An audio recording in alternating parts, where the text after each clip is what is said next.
A storm is a brewing. You knocked down some hay soon.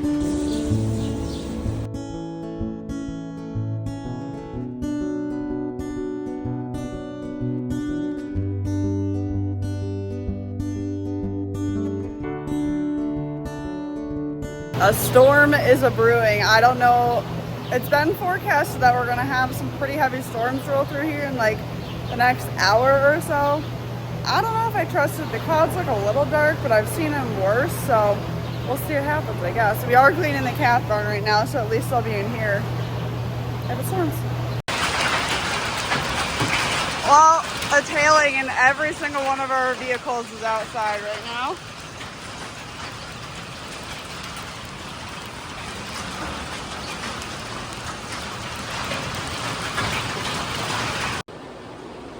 What happened? It's a little saturated outside, a little moist. I had to close somebody's curtains in their calf barn. Yeah. I closed them during the heaviest part of the rain, and I didn't even have it closed, and it quit raining. Well, it's supposed to rain later, so. Yeah. Well, since you're just standing here, why don't you tell us what Greggy's doing? Oh, so is Mason just standing here. He can tell us what Greggy's doing too. Why don't you go do something? Instead of riding us. Tell me what's going on. We're hooking up the mower. So we can knock down some hay soon. Are you having issues? No, it's just time consuming. Tell me how you hook up a mower. Tell me how you hook up a mower. They're just 3-point mounted, so there's the one in the front. Show the one in the front. And then there's the two in the back. What I'm leaning on. Just hook them up to the 3-point, but that's the easy part, getting all the wiring and hydraulics and everything zip tied up and everything. And now we got to check all the gearboxes, and there's coil in the cutter bars that we got to check. I'm sure they're low, because they usually are. The accelerator panels in the chopper. This is when the cutter head's in here, the feed goes up here, and this blows it up and out the spout. And you have to get off. This is the gauge.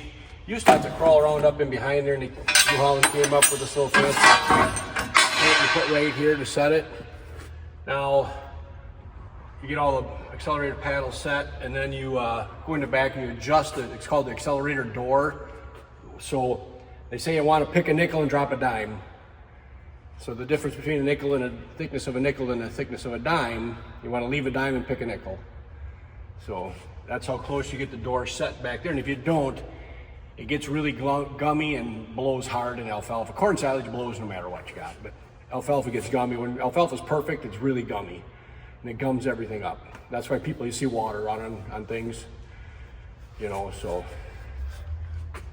How much work do you got to do on, you got both the choppers in here. How much work do you have to do on each before we're ready to go? Both need this, and this one needs new knives, which takes about 4 hours.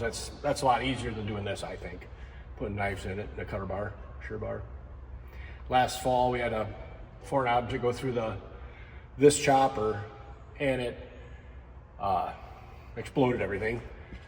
And we didn't get, the new cutter head came, and all they had was corn knives, and a corn knife is thinner than a grass knife, so corn knives won't work for doing haylage. So we have to put new corn knives in it, and then this fall we'll switch the corn knives back. Usually we just buy grass knives and use them for everything, but it came with that, so that's what we're doing. And when do you think we'll be chopping? We have to do the university has it coming on Monday to do some test stuff. I know they want different lengths, anywhere from 1.25 to 3/8 inch cut. So we have to make sure everything's really, 3/8 inch cut in haylage is really hard. So we're hoping we can do it. This is a 2x10, and it's hard to get a 2x10 to do 1.5 cut or 1.25, whatever they want. But you know, usually 3/4 inch is what every farmer looks for. But they want to do some trials with different length cuts. Can you talk about how we work with the dairy forage?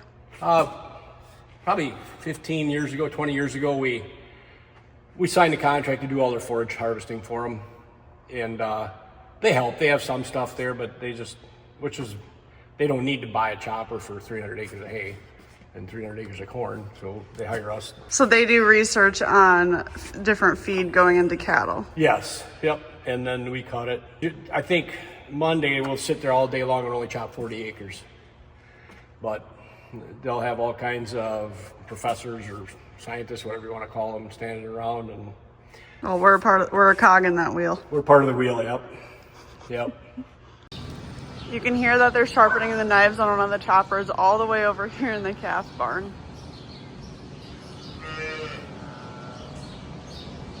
Can you hear it?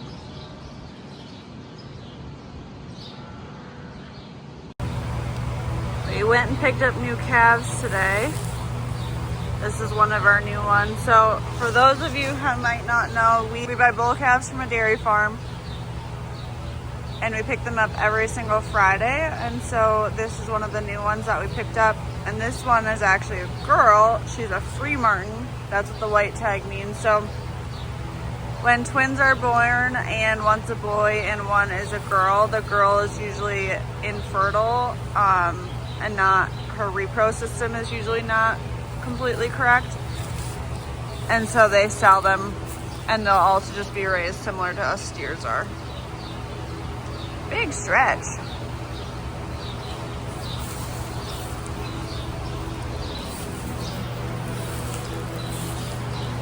And here's the rest of the ones we got. Are you guys just chilling? I'm pretty sure actually that this was a calf that was born out in our field the other day, actually. You look healthy and happy now.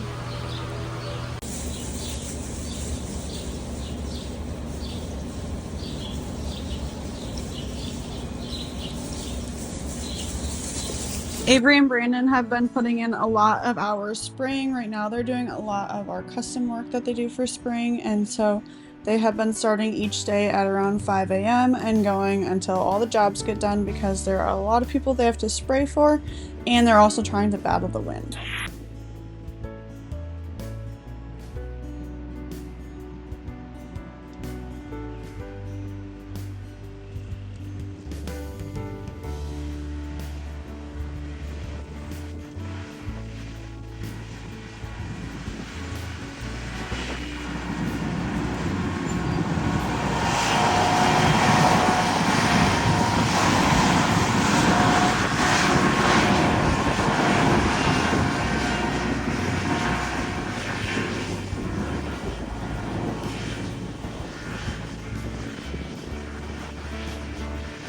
While the boys were busy farming, I was busy doing a different type of farming. I am growing flowers. I'm going to be doing cut flowers that we will actually be using for flowers for our wedding this year.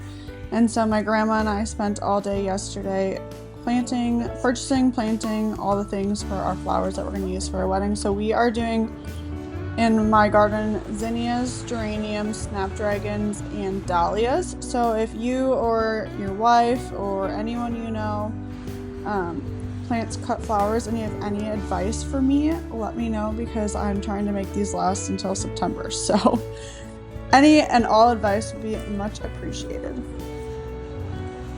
We started by clearing out all of the beds. This is dirt. Actually, quite a bit of the bottom layer of the dirt is manure and stuff from the farm, so it should have good soil, good fertilizer, natural fertilizer right into it. But we started by clearing out the beds and then just flipping the dirt around, and then we made the different holes to put all the different flowers in, added water, put the flowers in the holes, and then watered them again. And then I will be spending pretty much every day checking on them, watering them, and making sure they are all good. But these, like I said, will be used for some of the flowers for our wedding, and then we have some other family friends that are helping grow some as well. So it's a special little flower bed, and it should hopefully make our wedding extra special.